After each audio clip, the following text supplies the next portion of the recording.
Two young girls lost their way and reached a hut in a dense forest. They knocked on the door, and a monk opened it. The monk seemed intoxicated by the sight of the two girls. His eyes gazed at them, as if he couldn't move away. There was a long-cherished thirst in his eyes, about to be quenched. But the two girls couldn't fathom his evil intentions. The monk invited them inside. What followed was unimaginable. In the remote forest of Bogota, nestled among the dense trees, stood a dilapidated hut. In that desolate place lived a 70-year-old monk known as Baba Zahid. A deep restlessness lurked in his eyes, and an unspoken desire tucked away in his heart. One night, when the moonlight had faded, Baba Zahid was fast asleep. Suddenly, there was a knock on the hut door. Baba woke up. Rubbing his eyes, he muttered to himself, "Who could be out there in this wilderness at this hour?" The door was slammed again, this time with a touch of anxiety. Baba Zahid got up and froze as he opened the door. Two young girls stood before him. Both had dirt and leaves caked on their faces. But their beauty seemed to have descended like the moon on that desolate night. One was named Amara, and the other was Lena, innocent and serene. Baba Zahid stared at them for a long time, as if there was some magic in their faces. Baba's eyes shone deeply. He stared intently. "Who are you two?" Amara replied, "We've lost our way. We were heading towards Basra, but we lost our way. If you'd allow me, I'd like to find shelter in your house for just one night. We'll leave as soon as morning comes." Quote, Baba Zahid was lost in their conversation. Their voices, their eyes seemed to awaken a forgotten emotion within him. "Come in," Baba said softly. The two girls entered the hut. Baba gestured to a corner of the hut. "Go there and rest." Amara and Lena lay down there, exhausted. Both fell asleep within moments.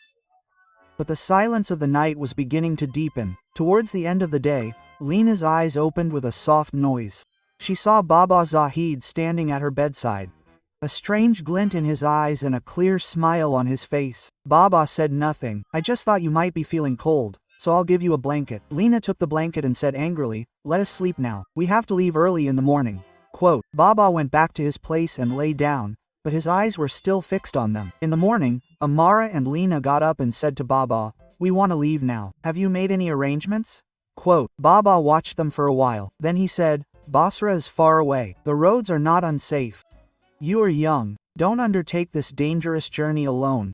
Stay for the night." Quote, "Tomorrow I'll find a caravan for you." Amara hesitated. "No, Baba, we have to go." Baba remained silent for a moment. Then he said softly, "Stay at least until noon. It's very hot outside. We'll think about it later." Quote, there was a softness and a strange scent in his words. Lena looked at Amara. Both paused in thought for a while. Then she nodded in agreement. Baba Zahid sat beside them all day, engaging them in conversation and staring with loving eyes, as if every moment they were filling some old, empty corner of his heart. Night came. Amara and Lena lay down on their beds. Baba also went to sleep in his place. But when the silence of the night began to descend again, Baba quietly got up and tiptoed towards the girls. His eyes were especially fixed on Lena. He sat next to Lena and gently stroked her forehead. At that very moment, Lena's eyes shot open. She sat up in shock. "What are you doing, Baba?" she said angrily. Baba said, lowering his eyes, "I just came to give you a pillow. If you sleep without one, your neck will hurt." Quote, Lena took the pillow and said angrily, "Hey, don't bother me anymore." Baba went back to lie down, but now he was restless. Talking to himself, he muttered, "She'll leave in the morning. She'll never return. No, I won't let this happen. I'll have to stop her like this." Quote, a more dangerous plot was brewing in his eyes. When morning came, Lena said, "Hey, don't try to stop her. We're getting late." Quote, Baba said, "Where will you two young girls go alone in such a dense forest? You two do one thing.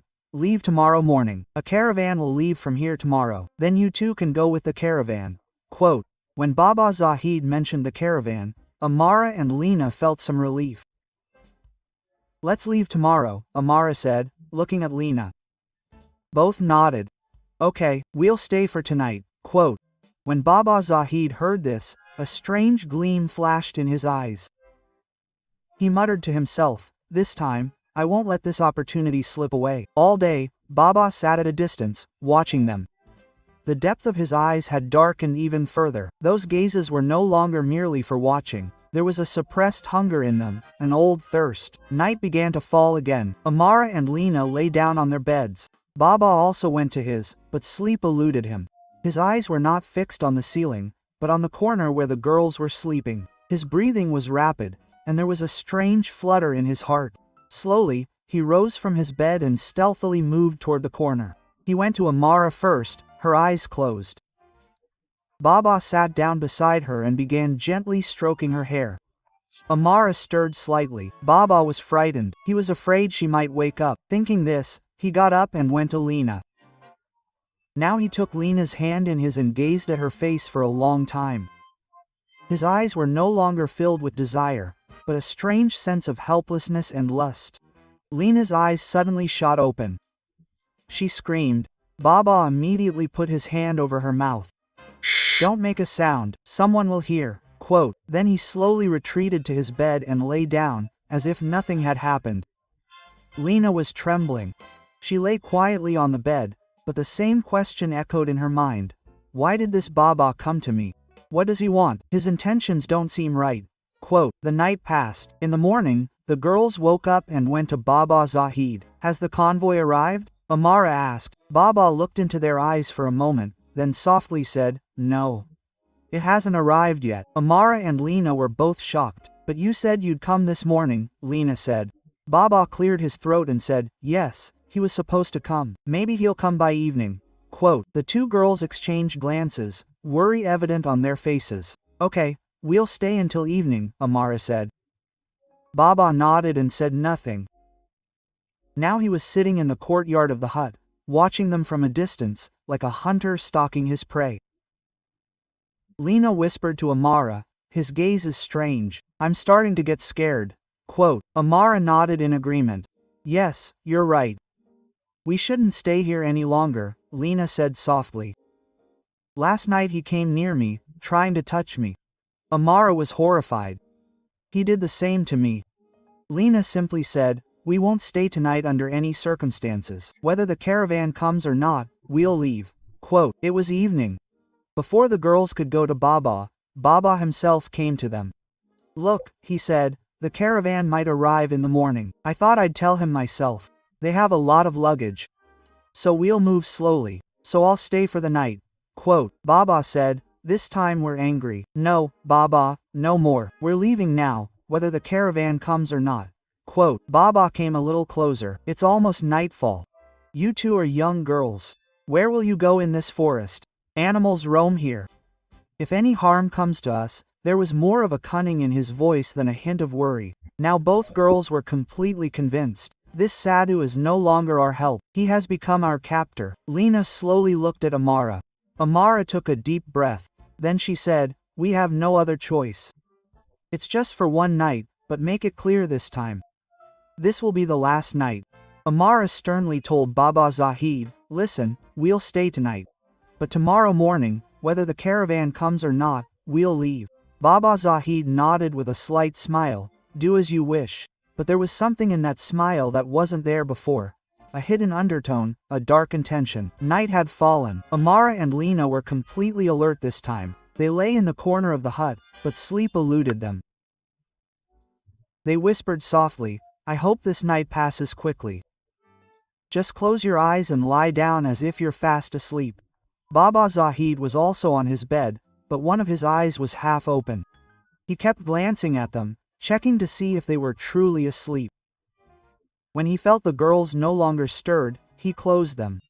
But inside, his heart was restlessly tossing and turning. After a while, when he was completely sure they were asleep, he slowly stood up. Then, his feet moved towards the girls. He stood silently beside them for a while, studying their faces, their breaths, their movements. Then, he sat down at Amara's feet and began to gently caress her feet. At that moment, Amara's eyelids opened slightly. Baba, as if hearing a sound, immediately stepped back and went to Lena.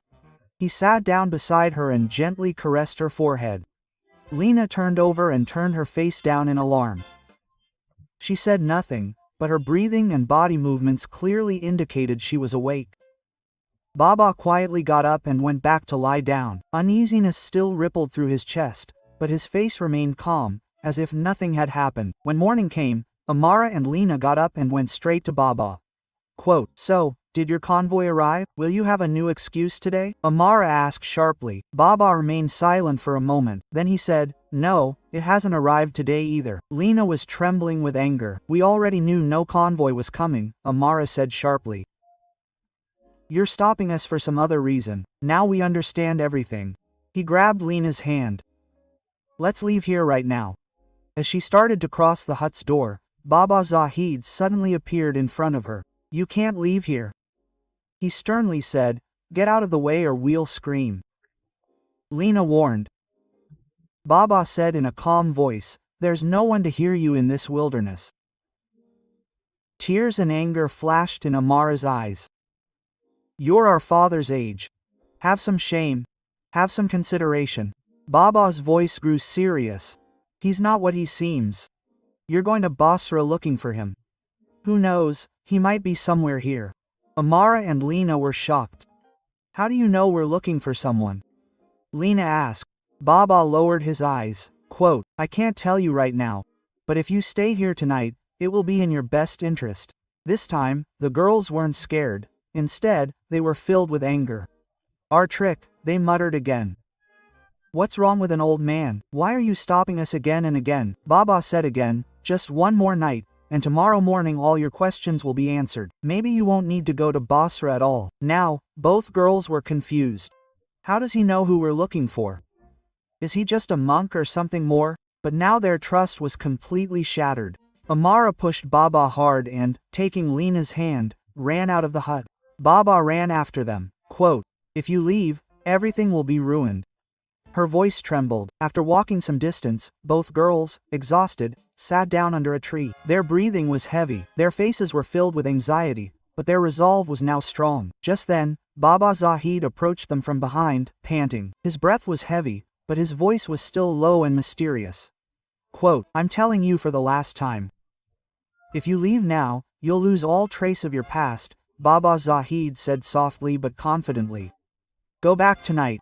If you spend this night with me in that house, you might not need to go to Basra." Amara and Lena were exhausted, both physically and mentally, but his voice was now firm.